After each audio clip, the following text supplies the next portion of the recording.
Indian chamber of commerce एवं लघु उद्योग भारतीय मिलित आनुकूल्य रे आज विकसित ओडिशा 2036 उपर एक आलोचना चक्र आज ये आयोजन करा जायतिला।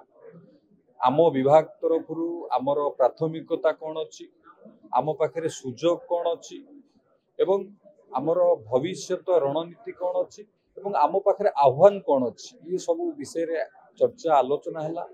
ता सहित विभिन्न एंटरप्रेन्योर माने इंडस्ट्री लीडर एक्सपर्ट मध्य आज आसीथिले।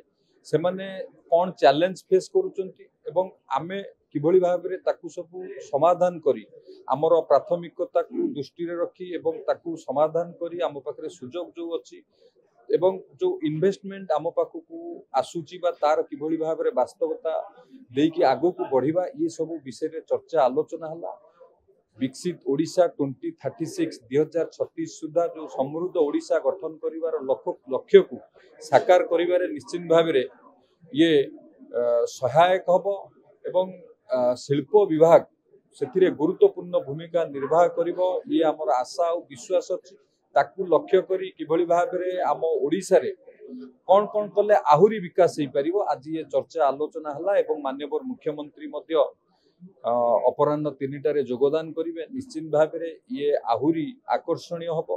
मु धन्यवाद दौची इंडियन चैम्बर ऑफ कॉमर्स को, लघु उद्योग भारती को आर आवश्यकता को अनुभव करी आज ये कॉन्फ्रेंस आयोजन कर निश्चित भाव ओडिशा को आगो को नबारे ये सहायक हम।